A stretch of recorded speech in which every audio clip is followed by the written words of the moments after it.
Hey everyone, welcome back to the Book Lounge. If you're tired of feeling like you're just scraping by or constantly stressed about money, this video is for you. How would it feel to finally get your financial life together and stop letting debt or budgeting overwhelm you? In today's video, we're tackling one of the most important topics in personal finance. And trust me, you don't want to miss this. We're going to break down actionable advice on how to take control of your finances, even if you're buried in debt or feeling clueless about where to start. Imagine being empowered with the tools to stop worrying about your money and start using it to your advantage. Whether you're just starting out or trying to get back on track, this audiobook will give you the practical, no-nonsense advice you need to build a stable financial future. So grab a drink, get comfortable, and let's get your financial life in order, because this is the beginning of a whole new chapter for you. Chapter 1. Money isn't the worst. Seriously. In the first chapter, the author tackles one of the most widespread and crippling mindsets about money, the belief that it's intimidating, shameful, or outright evil. Instead, the author challenges us to reframe the way we think about money, not as a scary monster looming over us, but as a powerful tool to shape the life we want. This chapter is all about starting with a mental reset. It begins by confronting the emotional baggage many of us carry about money. Maybe it's guilt from poor financial choices, resentment toward financial struggles, or anxiety because we feel we're behind compared to others. The message is clear. Those feelings are valid, but they don't have to control you. Money itself isn't good or bad. It's neutral. What matters is how you approach it. This chapter dives into the importance of understanding your money story. What experiences shaped how you think about finances today? Whether you grew up in a household that avoided money talks or one that constantly stressed about bills, those early experiences matter. The author encourages readers to reflect on these roots because recognizing your financial past is the first step to rewriting your future. The chapter then hammers home a critical point. Financial health isn't about being rich. It's about being in control. It's about setting clear goals, understanding your habits, and building systems that allow you to thrive rather than just survive. The key takeaway here is that you can't ignore your money problems and expect them to go away. Facing them head on with honesty and self-awareness is the only way to break free of financial stress. What makes this chapter so engaging is its emphasis on personal empowerment. It's not about being perfect with money. It's about being intentional. The author emphasizes that anyone, no matter their income or current financial state, has the ability to take control of their money. It starts with small, manageable steps and a commitment to building healthy habits. By the end of the chapter, you're left feeling inspired rather than overwhelmed. It's not about where you are right now, but where you're going. And the reminder that you can make progress is both refreshing and motivating. Chapter 1 leaves you with a powerful message. Money isn't the enemy. It's time to drop the fear, embrace the challenge, and start building the financial life you deserve. Chapter 2. Is money a Tinder date or marriage material? In this chapter, the author takes a bold and refreshing approach to the concept of money management by comparing our relationship with money to the dynamics of modern dating. The question posed, is money a Tinder date or marriage material? Isn't just catchy. It's a clever way to make us think about how we treat our finances. Do we have a fleeting, casual relationship with money, or are we building something long-term and meaningful? The chapter starts by urging readers to evaluate their current relationship status with money. Are you a financial commitment phobe, avoiding responsibilities and living for instant gratification? Or are you nurturing your money like a partner you plan to grow old with? This metaphor helps to reveal where many of us go wrong. We treat money like a short-term fling, chasing impulsive purchases and quick fixes, instead of seeing it as a lifelong partnership that requires care, attention, and planning. The author highlights the dangers of a casual mindset toward money. Ignoring your finances or refusing to plan for the future can lead to unnecessary stress, mounting debt, and missed opportunities. But there's good news. Changing the way you approach money is entirely within your control. The chapter emphasizes the importance of building a strong foundation, starting with an honest look at your spending and saving habits. The author challenges readers to commit to their financial goals with the same seriousness and dedication they'd give to a loving, long-term relationship. Next, the chapter offers actionable advice for creating that commitment. The focus is on developing trust with your money. Yes, trust. This means being realistic about your financial situation, setting clear goals, and prioritizing the essentials, like an emergency fund and paying off high-interest debt. It's about building stability, just like you would with a romantic partner. The author also introduces a key concept: dating your finances. This involves setting aside regular, intentional time to review your money, tracking expenses, revisiting goals, and celebrating progress. By consistently engaging with your finances, you transform money from something abstract and stressful into a tool you actively manage and grow. The chapter ends with an empowering reminder. A healthy, committed relationship with money isn't about being perfect, it's about being intentional. You don't have to be a financial genius to get it right. You just need to show up, be honest, and put in the effort. With this mindset, you can stop swiping left on your financial future and start building the stability and freedom you've always wanted. Chapter 3.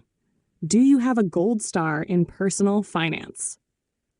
This chapter is a wake-up call for anyone who thinks they've got their financial act together, or for that matter, anyone who's been avoiding the truth about their money habits. It starts with a provocative question. What does financial success really look like, and how do you measure it? Is it the size of your paycheck, how little debt you have, or your ability to splurge without worry? The author challenges readers to step back and rethink what earning a gold star in personal finance actually means. The heart of this chapter is about assessing your financial literacy and progress without falling into the trap of comparison. Too often, we measure ourselves against others, friends, family, coworkers, assuming someone with a fancy car or a dream vacation is winning at money. But appearances can be deceiving. True financial success isn't about flashy displays or short-term wins. It's about building stability, freedom, and a life aligned with your goals. To help readers get a clearer picture of their financial standing, the author lays out a simple but effective report card approach. This involves evaluating key areas of your financial life, including saving, budgeting, managing debt, understanding credit, and preparing for emergencies. The chapter stresses that a gold star in personal finance doesn't require perfection in every area. Progress and consistency matter far more than scoring an A+ on every metric. The chapter also dives into one of the biggest barriers to achieving financial success: denial. Whether it's ignoring a mounting credit card balance or avoiding the hard truth about your spending habits, denial is a silent killer of financial health.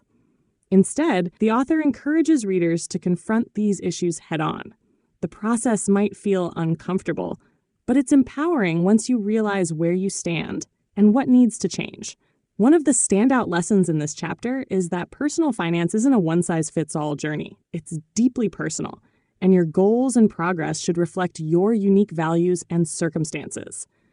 The author offers practical tips, like setting smart, specific, measurable, achievable, relevant, time-bound goals to help readers craft a financial roadmap tailored to their own lives. By the end, the chapter leaves you feeling equipped and inspired. Earning a gold star isn't about impressing others. It's about showing up for yourself, getting real about your financial situation, and making steady progress toward your dreams.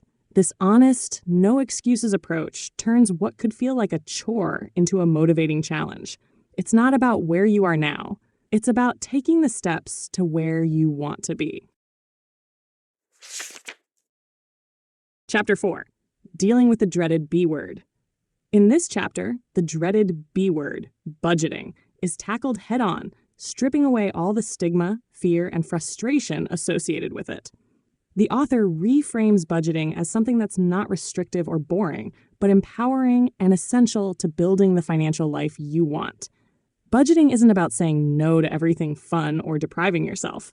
It's about creating a clear plan for your money that aligns with your goals and values.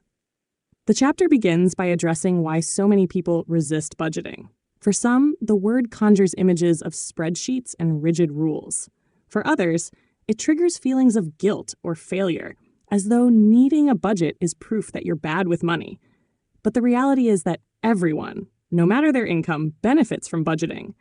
It's not a punishment. It's a strategy to take back control. One of the highlights of this chapter is the introduction of different budgeting styles. The author makes it clear that there's no one right way to budget. It's about finding a method that works for your personality and lifestyle.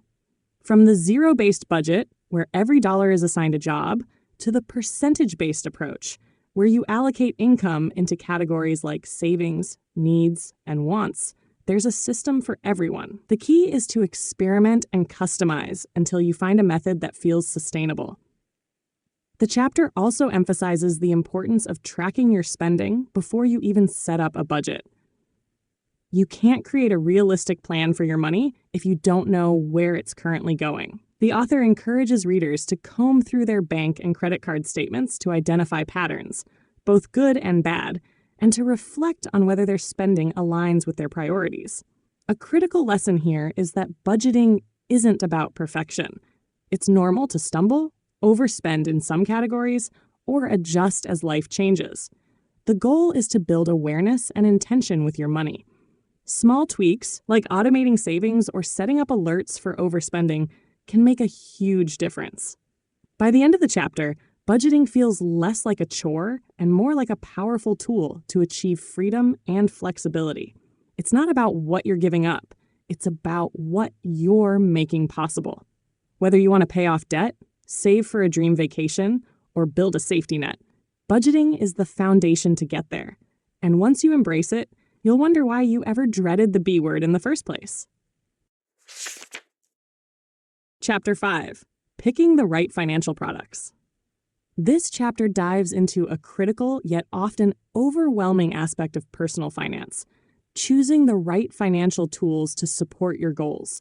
Whether it's a bank account, credit card, or investment account, the author breaks down the process of evaluating financial products with clarity and confidence, ensuring readers don't fall victim to flashy marketing or hidden fees. The chapter starts by emphasizing one key principle. Not all financial products are created equal. The financial industry is full of options, and it's easy to get lost in the sea of choices. That's why it's crucial to approach financial products with a discerning eye. Choosing the wrong one can lead to unnecessary costs, lost opportunities, and even financial setbacks. But the right ones? They can help you build wealth, simplify your money management, and reduce stress. First, the chapter highlights the importance of having a strong foundation, your bank accounts. The author stresses that your checking and savings accounts should work for you, not against you. Look for accounts with no or low fees, user-friendly interfaces, and benefits like high-yield interest rates for savings. Avoid accounts that nickel and dime you with overdraft fees, minimum balance requirements, or subpar service. The goal is to find products that make managing your money easy and cost-effective. Next, the chapter tackles the topic of credit cards. The author demystifies the world of credit by explaining how to evaluate cards based on interest rates, rewards programs, and annual fees. Not all credit cards are suitable for everyone, so it's crucial to match the card to your spending habits. Whether you're looking for cash back, travel perks, or help building credit, understanding the fine print is non-negotiable. The chapter also warns against getting seduced by rewards programs if you can't pay off your balance in full each month. Interest charges can quickly outweigh any perks. The chapter then introduces the concept of shopping around for financial products. Just like you wouldn't buy the first car you see on the lot, you shouldn't settle for the first financial product you come across. Comparison tools, customer reviews, and reading the terms and conditions can help you make an informed decision. Finally, the chapter underscores that picking financial products isn't a one-time event. As your goals and circumstances evolve, so should your tools. Periodic checkups ensure that your accounts, cards, and other financial products continue to meet your needs. By the end, the message is clear. Picking the right financial products isn't just about convenience.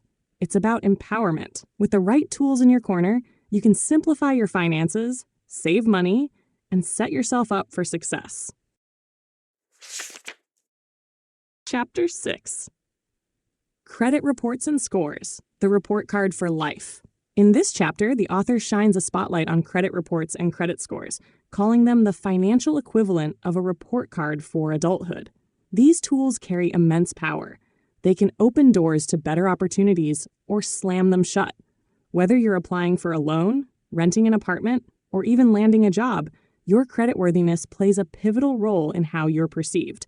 This chapter arms you with the knowledge to understand, manage, and improve your credit standing. The chapter begins with a breakdown of what a credit report is and why it matters. Your credit report is essentially a detailed history of how you've managed borrowed money. It includes everything from loans and credit card payments to any missed payments or defaults. The author stresses that understanding this report is crucial because it directly impacts your financial reputation. Equally important is your credit score, a 3-digit number derived from the information in your credit report. The author explains how this score works, emphasizing the 5 key factors that influence it: payment history, credit utilization, length of credit history, credit mix, and new credit inquiries. Each factor is broken down with practical advice for how to use it to your advantage. For example, keeping your credit utilization below 30% or consistently paying bills on time can significantly boost your score over time. The chapter also delves into the consequences of ignoring your credit. A low credit score doesn't just mean higher interest rates. It can lead to outright rejections for housing, loans, or even utility accounts. But the author is quick to reassure readers that no matter how poor your credit situation might seem, it's fixable. With patience, discipline, and smart habits, you can rebuild your score and regain financial freedom. One of the standout sections is the advice on how to monitor your credit. The author advocates for regularly checking your credit reports for errors or fraudulent activity, which are more common than you'd think. Tools like annual free credit reports and credit monitoring apps are recommended as easy ways to stay informed. Ultimately, the chapter demystifies credit and reframes it as a tool rather than a trap. With a solid understanding of how credit reports and scores work, you can make choices that reflect your financial goals and protect your future opportunities. The message is clear. Your credit isn't something to fear or ignore. It's something to master. With the right habits and strategies, you can ensure that this report card for life works in your favor, opening doors to greater financial success. Chapter 7. Wait, I shouldn't just pay the minimum due on my credit card. This chapter is a game changer for anyone who has ever stared at their credit card statement and thought paying the minimum due was good enough. The author pulls back the curtain on how credit card companies profit from this common practice, revealing how paying the bare minimum is essentially a fast track to financial stress and mounting debt. Instead, this chapter empowers readers with the knowledge to take control of their credit card payments and use them as a tool, not a trap. The chapter starts by exposing the sneaky psychology behind the minimum payment option. Credit card companies design it to look manageable and reasonable, knowing that many people will opt for it out of convenience or necessity. But here's the harsh truth. Paying the minimum due means the majority of your payment goes toward interest, not your actual balance. Over time, this keeps you in a cycle of debt while the credit card companies rake in profit. The author uses real-world examples to illustrate how quickly interest can pile up. A small balance can balloon into something unmanageable if you're only paying the minimum, thanks to compounding interest. This is especially dangerous for those with high-interest credit cards. The message is clear. Paying only the minimum isn't just inefficient, it's financially harmful. But this chapter doesn't stop at warnings. It offers actionable solutions to break free from the minimum payment trap. One key strategy is prioritizing high-interest debt. By focusing extra payments on your highest interest credit cards first, you can reduce the total amount of interest paid over time. This approach, often called the avalanche method, is one of the fastest ways to eliminate debt. For those feeling overwhelmed, the author suggests starting small. Even adding just $20 or $50 above minimum payment can significantly reduce the time it takes to pay off a balance. Automating these additional payments ensures consistency and helps you stay on track. The chapter also touches on the importance of building a repayment plan that aligns with your income and budget. Facing credit card debt head-on might feel intimidating, but creating a plan can reduce anxiety and help you regain control. Ultimately, this chapter delivers a powerful reminder. Credit cards don't have to be the enemy. They're a tool, but only if you use them wisely. By rejecting the minimum payment mindset, you can avoid the trap of compounding interest, pay down debt faster, and move closer to financial freedom. It's not about where you start. It's about taking that first step toward reclaiming control over your finances. Chapter 8. Yikes. I already have consumer debt. What now? This chapter is a lifeline for anyone feeling overwhelmed by consumer debt, offering practical strategies and a healthy dose of encouragement to tackle the issue head-on. The author cuts through the shame and fear surrounding debt, emphasizing that the key to moving forward isn't blame, it's action. No matter how deep the hole may seem, there's always a way out with determination and the right tools. The chapter begins by confronting the emotional weight of debt. It acknowledges that carrying debt can feel suffocating, leading to feelings of guilt, anxiety, and even hopelessness. But instead of dwelling on past mistakes, the author encourages readers to focus on what they can control, their next steps. Debt, as overwhelming as it might feel, is a problem that can be solved with a clear plan and consistent effort. To create that plan, the chapter outlines two primary strategies for paying down debt: the snowball method and the avalanche method. The snowball method involves paying off your smallest debts first while making minimum payments on the others. This approach builds momentum and confidence as you eliminate debts one by one. The avalanche method, on the other hand, focuses on paying off debts with the highest interest rates first, saving you the most money in the long run. Both strategies are effective, and the chapter emphasizes that the best approach is the one you can stick with. The author also stresses the importance of understanding the full scope of your debt.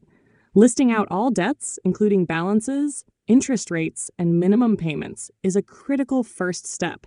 This clarity allows you to prioritize which debts to target and helps you stay organized.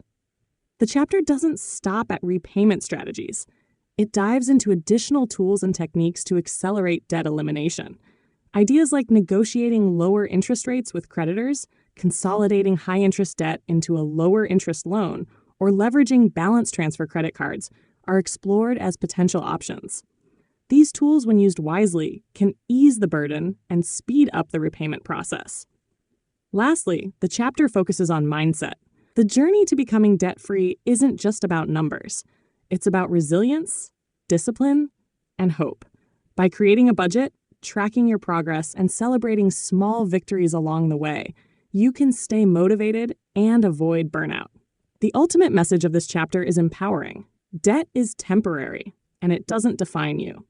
With a plan in place, you can reclaim control, shed the burden of debt, and move toward a future filled with financial freedom and opportunity. Chapter 9. Student loans. How to handle them without having a full-on panic attack. Student loans can be one of the most anxiety-inducing aspects of personal finance, and in this chapter, the author offers a roadmap to manage them without succumbing to stress. For many, student debt feels like an overwhelming weight that follows them from graduation into their adult life. But this chapter provides practical, actionable steps to approach student loans with a clear mind and a sense of control. The chapter starts by acknowledging the harsh reality. Student loan debt is a common struggle for many millennials. However, instead of panicking, the author urges readers to adopt a mindset that sees student loans as a manageable part of their financial journey, rather than a roadblock. A key element of this shift is understanding that there are always options to navigate repayment, and no single approach is right for everyone. One of the first steps discussed is the importance of knowing the details of your loans.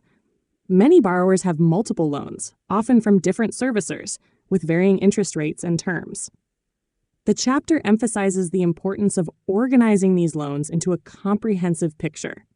Knowing the exact balance, interest rate, and repayment options for each loan allows you to create a targeted strategy. Understanding your loans is essential to making informed decisions, whether you're considering refinancing, consolidating, or sticking with your original repayment plan. The author then explains the different repayment options available for federal student loans. From income-driven repayment plans that adjust monthly payments based on income, to forbearance and deferment options, there are various routes to take if you're struggling to make payments. The chapter underscores that while these options can provide short-term relief, they often extend the repayment period and increase the total interest paid over time, so they should be used strategically. The chapter also tackles the idea of loan forgiveness. Public service loan forgiveness is explored in detail, providing hope to those working in government, nonprofit, or education sectors. However, the author cautions that while forgiveness sounds appealing, it's a long-term commitment and requires meticulous attention to qualifying payments. It's not an immediate fix, but for some, it can be a powerful tool to eliminate a significant portion of their debt. A major takeaway from this chapter is that there's no one-size-fits-all solution. Whether you choose to pay aggressively using the avalanche or snowball method, opt for a longer-term repayment plan, or pursue forgiveness, the key is to have a strategy. The chapter also stresses the importance of staying consistent with payments, even if they're small. Every payment made is progress toward financial freedom. In the end, the chapter empowers readers by reminding them that while student loan debt is a significant financial burden, it is not insurmountable. With the right approach, organization, and mindset, handling student loans becomes less about panic and more about strategic, purposeful action. Chapter 10. I've got debt, so why should I care about saving? Pay yourself first. In this chapter, the author flips a common financial misconception on its head. While debt may feel like the top priority, saving is just as crucial for long-term financial success. For many, the idea of saving while still carrying debt seems counterintuitive. After all, shouldn't every dollar go toward paying off that looming balance? However, the chapter reveals why paying yourself first is not only possible, but essential for financial stability and peace of mind. The chapter begins by addressing a mindset many people fall into, the idea that they need to eliminate all debt before they can start saving. The author stresses that while paying down debt is important, neglecting savings altogether can leave you vulnerable to financial emergencies. Without an emergency fund, a single unexpected expense, like a car repair or medical bill, can send you right back into debt. In other words, putting off saving can make it harder to escape debt in the long run. The author introduces the concept of paying yourself first, a strategy that prioritizes saving before paying off debt. The key here is to allocate a portion of your income, no matter how small, towards savings before anything else. By automating this process, such as setting up direct deposits into a savings account, you ensure that saving becomes a non-negotiable part of your routine. The chapter emphasizes that this doesn't mean neglecting debt. It simply means finding a balance between saving and repayment. The author also discusses the importance of building an emergency fund, ideally 3 to 6 months' worth of living expenses. This fund acts as a financial safety net, allowing you to weather unexpected situations without having to rely on credit cards or loans. Even while carrying debt, having an emergency fund gives you the breathing room to manage your finances more effectively without constantly feeling on edge. Another powerful point in this chapter is the idea of compound interest. The earlier you start saving, the more time your money has to grow. Even small contributions to retirement accounts or other savings vehicles can accumulate into significant wealth over time. The chapter stresses that saving early on, even while in debt, can pay off in the future, especially when you take advantage of employer-sponsored retirement plans or tax-advantaged accounts. Ultimately, the author urges readers to reframe their perspective on saving. Debt is a challenge, but it doesn't mean you have to put your financial future on hold. By paying yourself first, you're building a solid foundation for long-term success. ensuring that you don't fall into the trap of relying on credit for every emergency or opportunity. The chapter leaves readers empowered with a clear strategy for balancing both saving and debt repayment, proving it's not about either or, it's about both. Chapter 11. I can't afford to split this dinner bill evenly. This chapter dives into one of the most awkward and uncomfortable aspects of personal finance, managing money in social situations. Whether it's splitting the dinner bill, attending a pricey group event, or contributing to a shared gift, the fear of appearing cheap or being left out can make it hard to navigate these moments. But the chapter reveals a refreshing truth. Setting financial boundaries and being honest about your limits is not only okay, it's necessary for long-term financial health.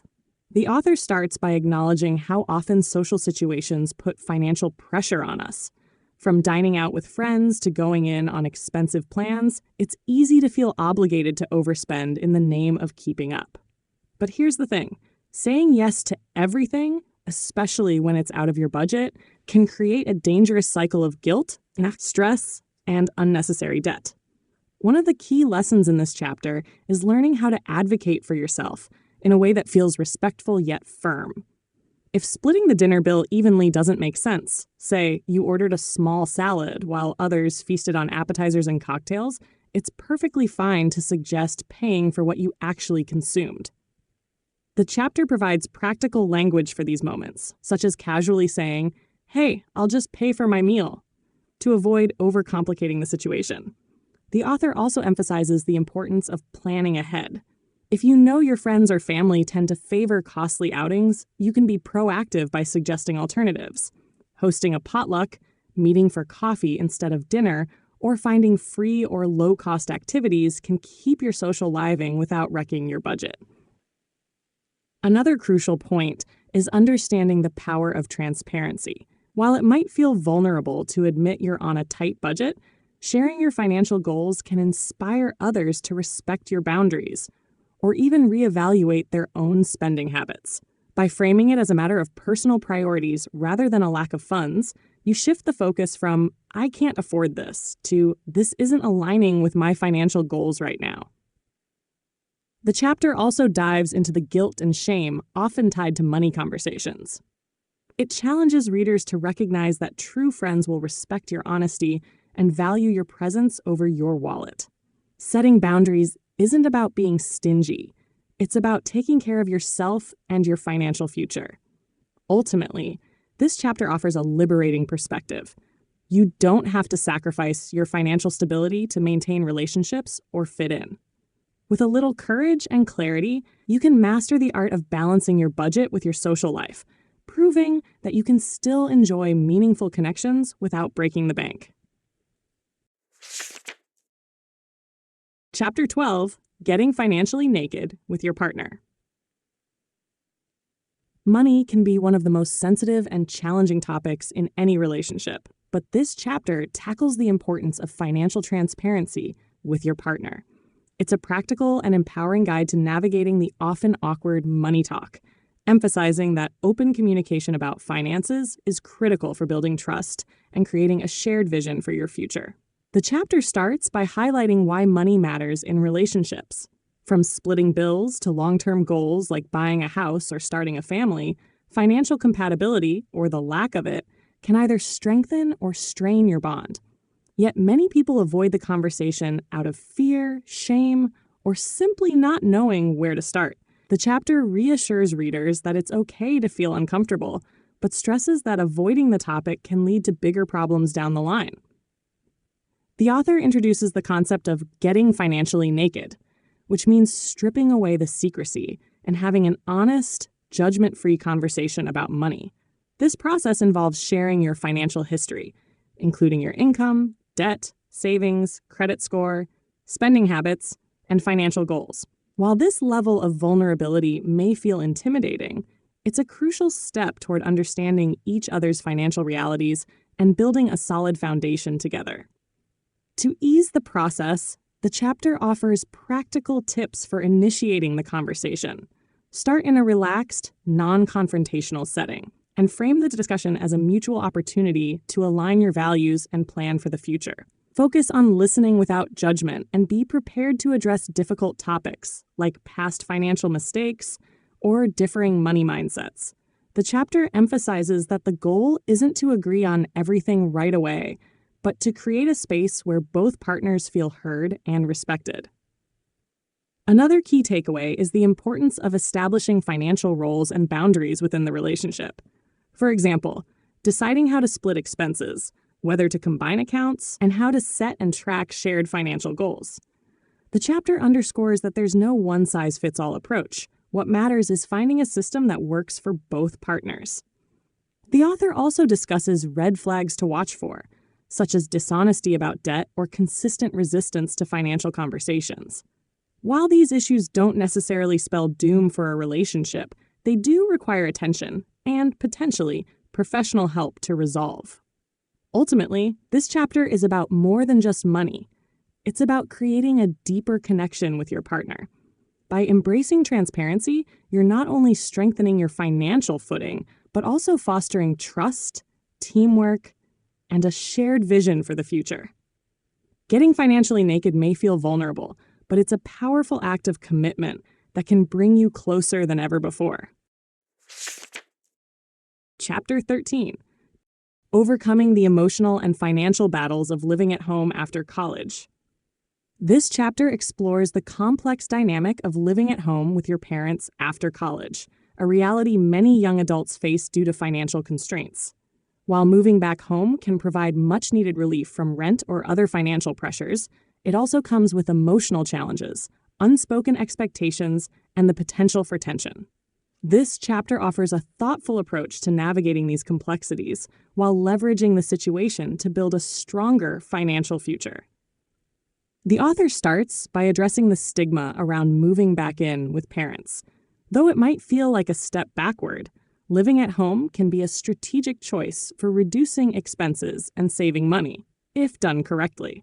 However, the key to making this arrangement work is communication. The chapter emphasizes the importance of setting clear expectations with your parents, both financially and emotionally, to avoid misunderstandings and resentment. One of the practical takeaways is the concept of paying rent to your parents. While it may seem counterproductive, contributing financially, whether through rent, utilities, or groceries, can help maintain a sense of independence and responsibility. The author encourages readers to view this contribution not as a burden, but as a way to honor the support your parents are providing while practicing real-world financial habits.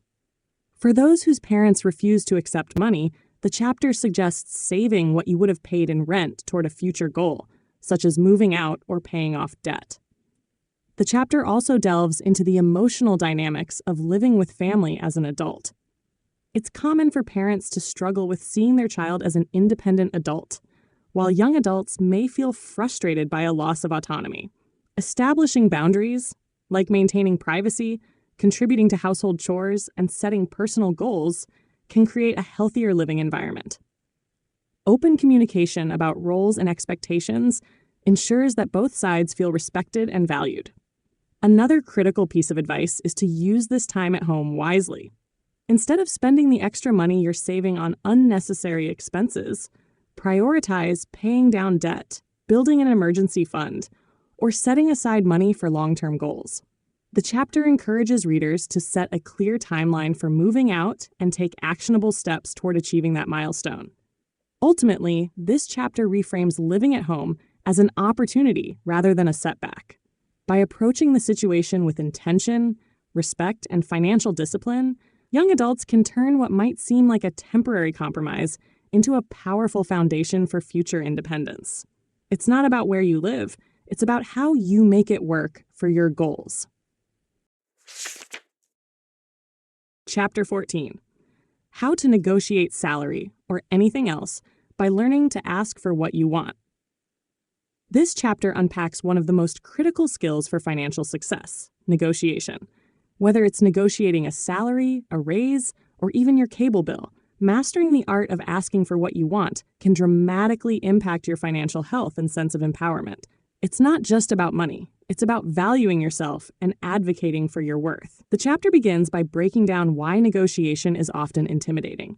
Many people shy away from it, fearing rejection, awkwardness, or coming across as greedy. However, the author makes a compelling case for why negotiation is necessary. Employers, companies, and service providers expect you to negotiate. It's part of the process, and failing to do so can leave money and opportunities on the table. The key is to reframe negotiation as a professional conversation, not a confrontation. Preparation is emphasized as the cornerstone of successful negotiation. Before entering any negotiation, the author advises doing thorough research.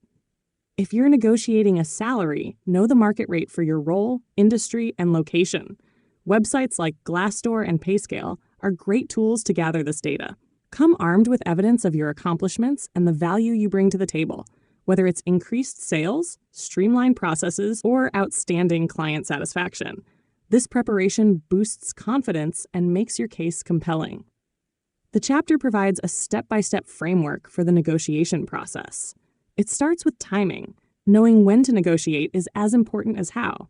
For example, the ideal time to discuss salary is after you've received a job offer, but before you've accepted it. When it comes to raises, aligning your request with annual reviews or after achieving a significant milestone can strengthen your case. Next, the chapter dives into the art of framing your ask. Rather than simply stating what you want, phrase it in terms of the value you provide. For instance, based on my performance and the industry standard for this role, I believe X dollars is a fair compensation. This approach keeps the conversation professional and focused on mutual benefit. The chapter also addresses handling objections or counteroffers with grace. Instead of seeing a no as a dead end, treat it as a starting point for further discussion. Ask follow-up questions like, what steps can I take to earn this increase in the future? Finally, the author encourages readers to practice. Negotiation is a skill that gets better with experience. So start small. Call your internet provider to ask for a lower bill or negotiate a discount on a service. Each win, no matter how minor, builds confidence. This chapter is a powerful reminder that advocating for yourself isn't selfish, it's smart. Knowing how to ask for what you're worth isn't just a skill, it's a gateway to a more empowered and financially secure future. Chapter 15. Investing. No, it isn't gambling. This chapter demystifies the world of investing, breaking down common fears and misconceptions while emphasizing why investing is essential for building wealth over time. Many people avoid investing because they perceive it as risky, complicated, or akin to gambling, but this chapter flips that narrative. Investing is not about reckless bets. It's a deliberate, informed process of growing your money to achieve long-term financial goals. The chapter begins by addressing the mindset shift needed to embrace investing. Unlike gambling, where the odds are stacked against you, investing is rooted in strategy and patience. The author underscores the importance of understanding the power of compound interest, which allows your money to grow exponentially over time. Even small, consistent investments can snowball into substantial wealth, but the key is to start early and stay disciplined. One of the most compelling points in this chapter is that investing isn't just for the wealthy. It's accessible to anyone willing to commit to the process, even with modest amounts of money. The chapter encourages readers to shed the belief that investing is reserved for financial experts or those with disposable income. Instead, it's presented as a tool for everyone to build a secure future. To ease the apprehension many feel, the chapter outlines practical steps for getting started. First, it explains the importance of understanding your why, identifying your goals for investing, such as retirement, buying a home, or building generational wealth. Once you know your goals, it's easier to select the right investment strategy. The chapter also introduces key investment vehicles, such as stocks, bonds, mutual funds, and index funds, explaining their purpose and risk levels in simple, relatable terms. It highlights the benefits of diversification, spreading your investments across various assets to minimize risk, and stresses that investing doesn't mean putting all your money into volatile stocks.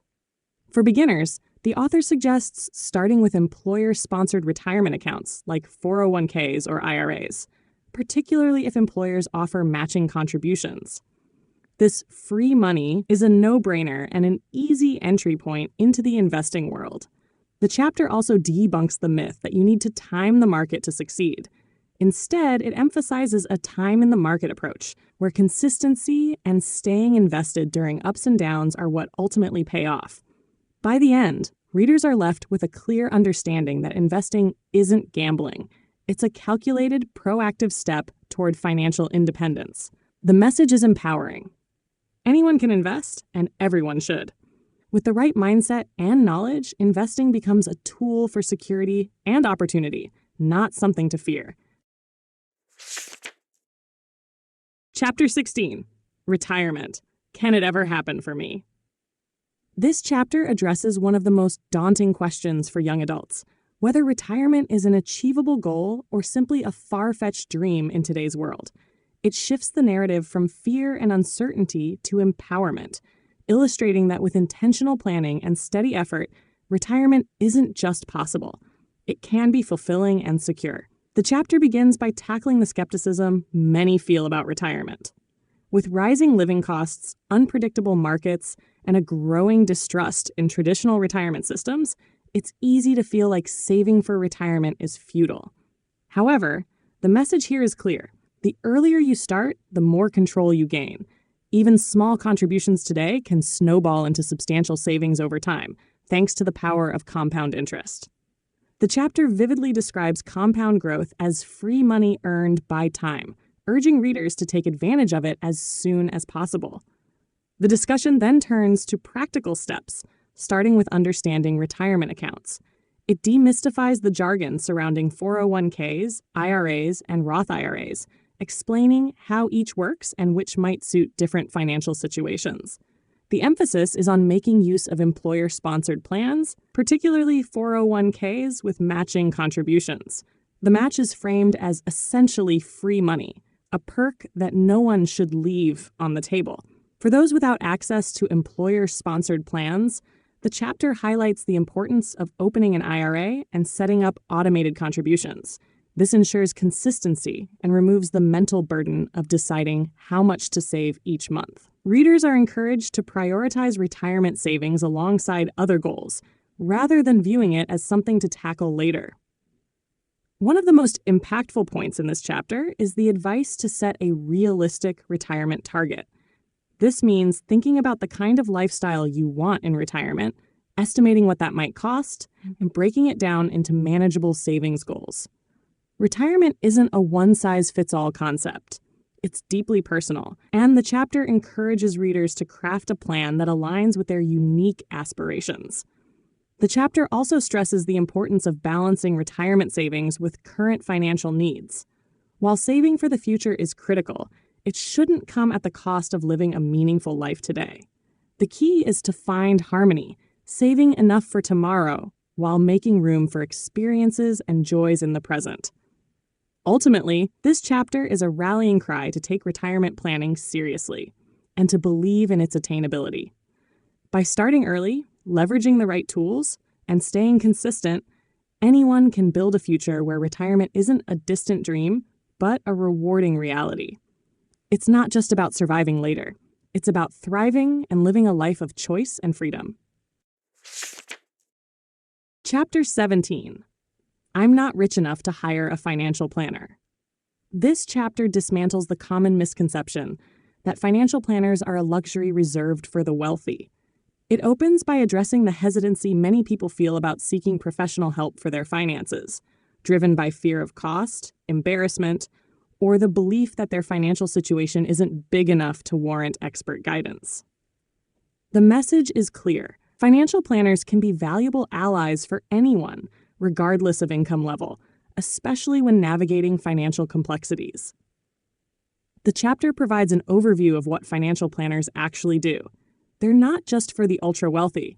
They're problem solvers who can help with budgeting, managing debt, retirement planning, investing, and even major life events like buying a home or starting a family.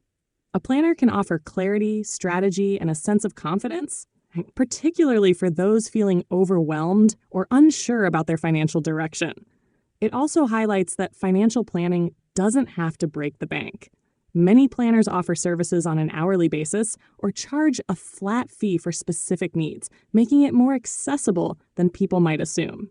The chapter emphasizes researching fee-only planners who work in your best interest rather than earning commissions on products they sell.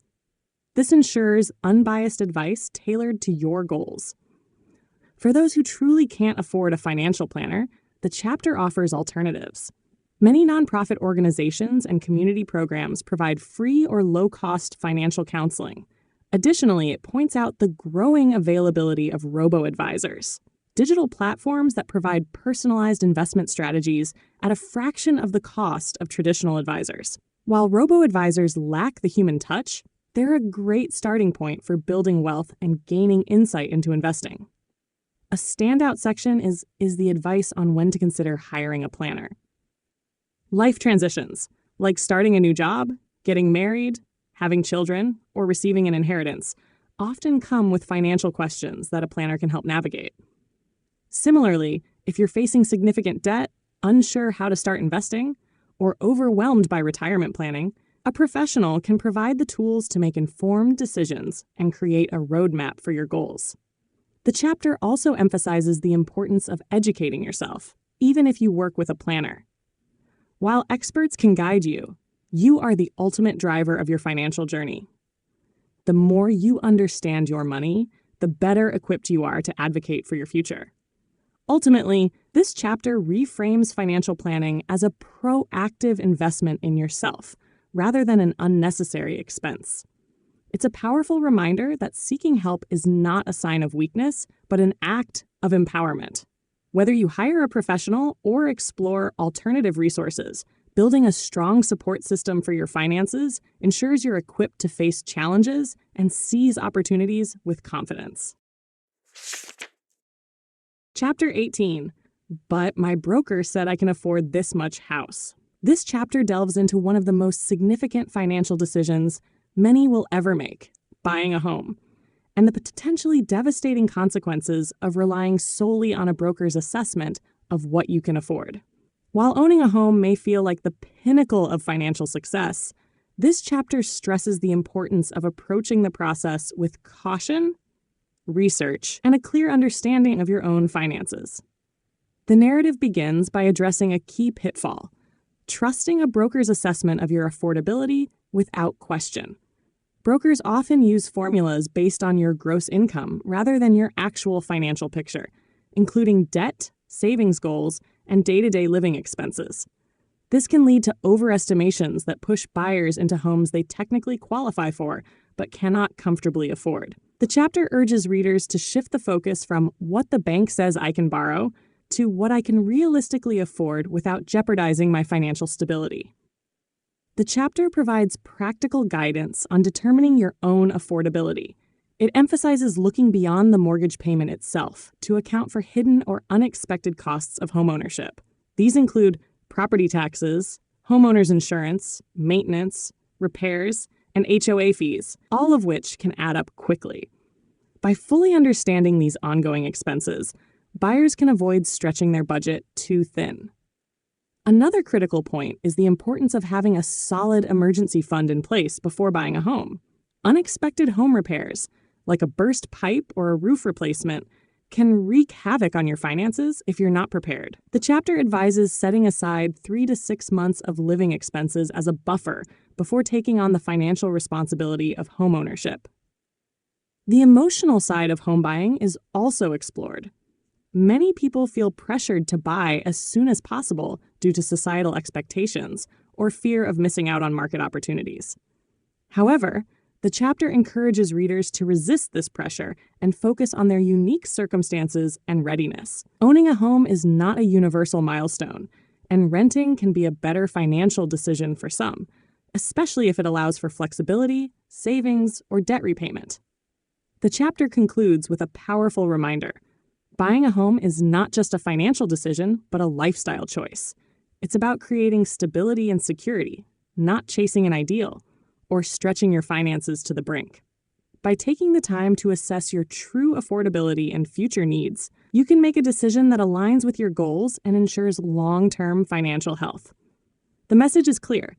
Don't let brokers dictate your budget. Take control of the numbers yourself.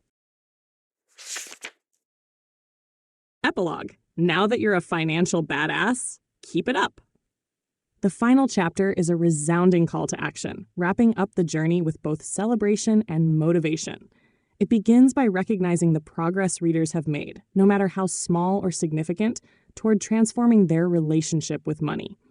The message is clear. Becoming a financial badass isn't a single achievement or milestone. It's a mindset, a lifelong commitment to taking control of your finances, and an ongoing pursuit of financial well-being.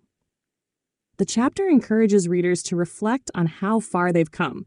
Whether you've tackled debt, created a budget that works for you, or simply started to build financial literacy, every step is worth celebrating. The tone is uplifting, emphasizing that financial progress is not linear and that setbacks are inevitable. What matters most is resilience and persistence. Financial success is less about perfection and more about consistency. Showing up for yourself and your money, even when things get tough. A key theme in this chapter is the importance of sustaining momentum. It acknowledges that it's easy to slip back into old habits once the initial excitement of taking control of your finances wears off. To combat this, the epilogue offers actionable advice. Set regular financial check-ins. These can be monthly or quarterly sessions where you review your goals, track your progress, and adjust your strategy as needed. Making these check-ins a habit ensures that you stay connected to your financial plan and continue building on the foundation you've created. Another highlight of this chapter is its focus on growth and adaptability. It reminds readers that their financial needs, goals, and priorities will evolve over time. The budget that worked for you in your 20s may not serve you in your 30s or beyond. Similarly, your approach to saving, investing, and spending will shift as you experience life changes like career transitions, marriage, parenthood, or even retirement. The ability to adapt is what truly sets a financial badass apart, remaining flexible while staying committed to the overarching principles of financial health. The chapter also underscores the importance of community. Financial literacy doesn't have to be a solitary journey. Share your knowledge, celebrate victories with loved ones, and seek accountability partners who can help you stay on track. By fostering open and honest conversations about money, you can not only strengthen your own financial habits, but also inspire others to take control of theirs. It's a reminder that your journey can create a ripple effect, first benefiting those around you. Mindset is another critical focus of the epilogue. It challenges readers to embrace the identity of someone who is capable, confident, and in control of their finances. This isn't just about crunching numbers. It's about believing in your ability to navigate challenges, make informed decisions, and continually improve. A financial badass doesn't shy away from tough conversations or complicated topics. They face them head-on, equipped with the tools and knowledge they've gained. The chapter closes with an empowering reminder. This is not the end of the journey. While the book has laid the groundwork, the real work happens in daily life. Every choice you make, whether it's sticking to a budget, negotiating a raise, or deciding to invest, is a step toward building a more secure and fulfilling financial future. The epilogue leaves readers with the confidence that they have everything they need to succeed. The tools, strategies, and mindset are all within reach. It's up to each individual to put them into action and make them a part of their life. In its final moments, the chapter offers an inspiring challenge. Dream bigger. Once you've mastered the basics and feel secure in your finances, what's next? What would financial freedom allow you to do, achieve, or experience? This isn't about accumulating wealth for its own sake, but about creating a life that aligns with your values and aspirations. The ultimate goal isn't just to survive, it's to thrive, to live with purpose, and to use your financial power to shape the life you've always envisioned. The epilogue ends on a note of optimism and encouragement. Yes, the road ahead may still have obstacles, but you've proven you can handle them. You've equipped yourself with knowledge, built confidence, and taken ownership of your financial future. Now, the task is to keep going, keep growing, and keep showing up as the financial badass you've become. And that's a wrap on Broke Millennial. Stop scraping by and get your financial life together by Erin Lowry. Now it's your turn. What did you think? Share your thoughts in the comments below. What was your biggest takeaway? Did a particular tip or insight really stand out to you? I'd love to hear what resonated most. While you're at it, let me know what book you'd like to hear next.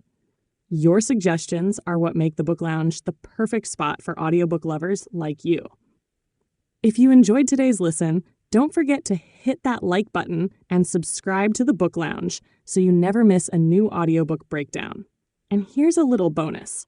I've created a free one-page summary of this audiobook with the key insights and strategies to keep you motivated. It's yours to download. Just click the link in the video description below to grab it. Thanks for listening, and I can't wait to see you back here for the next audiobook that will inspire, educate, and transform your journey. Until then, keep turning those pages. One idea can change everything.